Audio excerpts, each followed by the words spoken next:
topic is one I get asked about constantly by athletes, by parents, by teammates who might be watching someone they care about go through it. And it's, what do you do when your coach doesn't play you?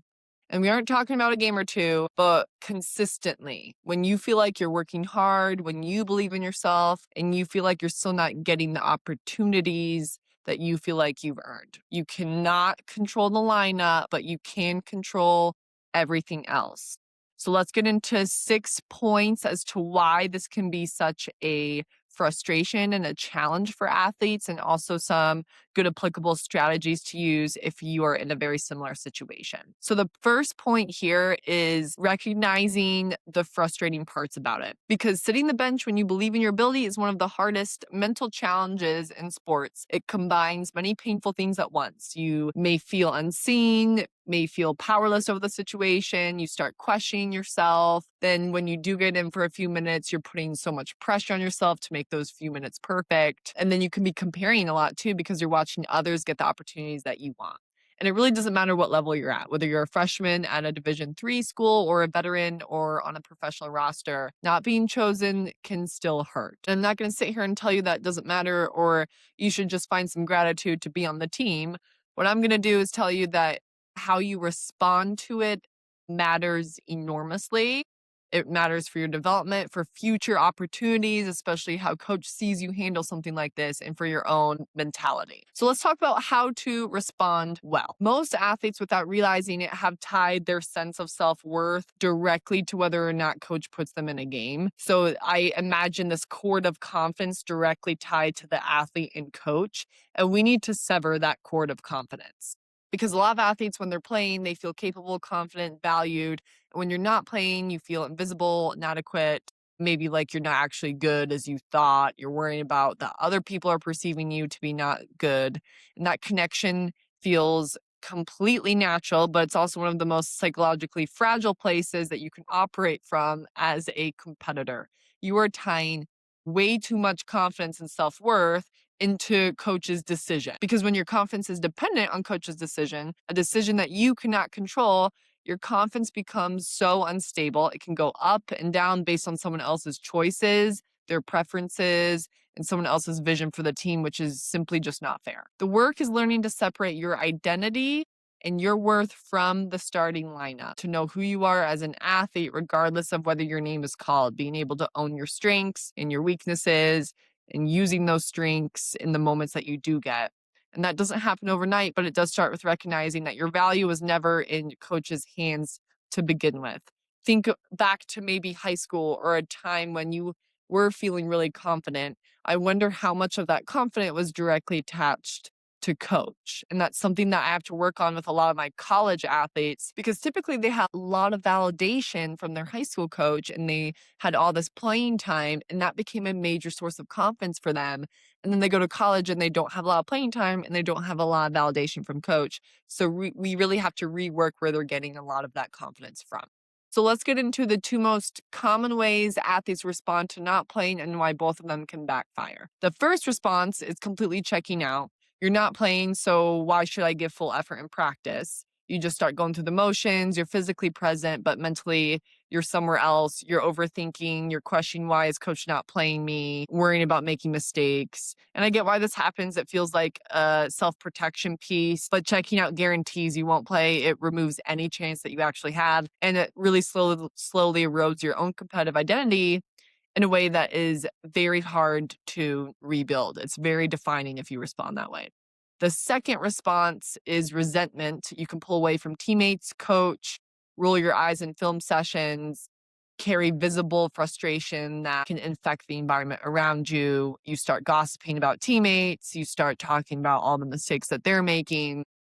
And again, that frustration is real, but frustration makes coaches less likely to trust you with opportunities. And it makes your own experience of being on the team miserable. And you're going to pretty much isolate yourself because teammates aren't going to want to be around that.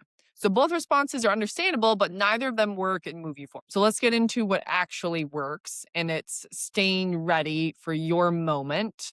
But what does that actually mean mentally? We got to rework your confidence. So staying ready mentally means maintaining belief in yourself and your own abilities without external validation from coach or playing time. We need to find other ways to build your confidence besides your minutes and besides compliments from coach. So it means going to every practice with genuine investment. You're curious. You aren't going because coach is watching, but because you're working on building something, your skills, your habits, your character as a competitor. You're building your connections with teammates. It means finding internal motivation when the external motivation has completely dried up. And that's one of the hardest things to do in sport. That's why the love for your game is so important, because if you love it, you'll be able to continue to show up at those 5 a.m. lifts and conditionings even when you aren't getting the playing time. And side note, this is also one of the most transferable skills because life will ask you to do this many times after your athletic career ends. You know how many people love getting up for work every day, but they do it because they know they have to provide. And at the end of the day, they're going to feel a lot more productive. So the athletes who can figure out how to stay internally motivated by switching their focus, perspective, and goals when the external rewards aren't there become some of the most resilient people in the room. And not just in sport, but again, in everything. So staying ready, it's not passive, it's active. It's a daily choice to keep believing and keep working, keep trusting, even when the environment around you isn't really rewarding for you yet. Let's talk about when and how to have a conversation with your coach, because I see a lot of athletes walking up to coach and go, why aren't I playing? Or they're completely avoiding the conversation for years. And then when they finally work up the courage to do it, they're like, I wish I would have had that conversation when I first stepped onto the team as a freshman. Because at some point, if you're consistently not playing and you don't understand why, you do need to have that direct conversation with your coach. Avoiding it only prolongs the confusion and the frustration. So here's how to approach it in a way that actually moves things forward. First, ask for a meeting. Don't try to have this conversation in passing while you're in a hallway or after a tough practice. Request a specific time that signals you're serious and you're ready to set this time aside to connect with your coach about it. Second, come in really curious. The goal is to get information. It's not to start a negative confrontation. You want to understand what they're seeing, what they need from you, and what that path forward looks like. You can say something like, Coach, I feel like these are my strengths. I feel like these are the things that I need to work on, but I'm curious as to what you see and how I can have a bigger role on this team. Or maybe it's something like, hey, coach, I want to understand what I need to improve on to earn more opportunities. Can you really break down and help me understand exactly what you're looking for? And that's a very different conversation than walking in frustrated and demanding to know why you're not playing. One opens a door and the other one closes it. And then third, when you're in this conversation, really listen to the answer, especially if it's hard to hear. It might be hard to hear. Your coach might tell you something about your game or your attitude that really stings. So receive it as information rather than an attack. You can process your emotions later when you're back in your room or at home. And then fourth, follow through on whatever they tell you. Coaches love coachable athletes. Nothing builds trust faster than an athlete who actually hears feedback and implements it right away. And the last point I'm going to make today is try to reframe the situation. Some of the most mentally tough athletes developed that toughness precisely because they had to fight for their opportunities, because they sat the bench, because they waited, and they had to find motivation from internal things when nothing on the outside was necessarily rewarding. The bench is not a dead end. For a lot of athletes, it's where real development actually occurs, not just physically, but mentally and emotionally too. It's hard, especially if you've never sat the bench before. And it's where you can really learn who you are when things aren't going your way. And I'm not saying the bench is where you want to stay. You don't have to accept and love that.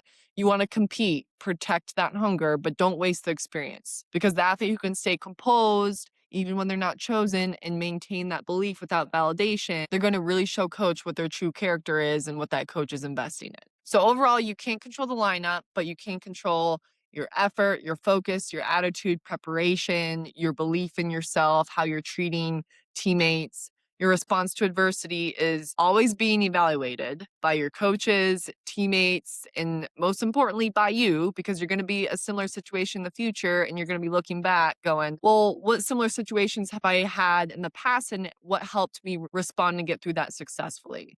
So don't check out, don't go to the resentment side, stay ready, not physically, but also mentally. Have the conversation with coach, follow through on what they tell you, and trust that the work you're doing right now is building something real over time. It might just require a little bit more patience. If you're going through this right now and want support with the mental side of it, head to my website, rootedsportspsychcoach.com, to learn more about working one-on-one with me, and we can have a free consult too before you commit to anything. And thank you for tuning in, you all, and we will see you next week.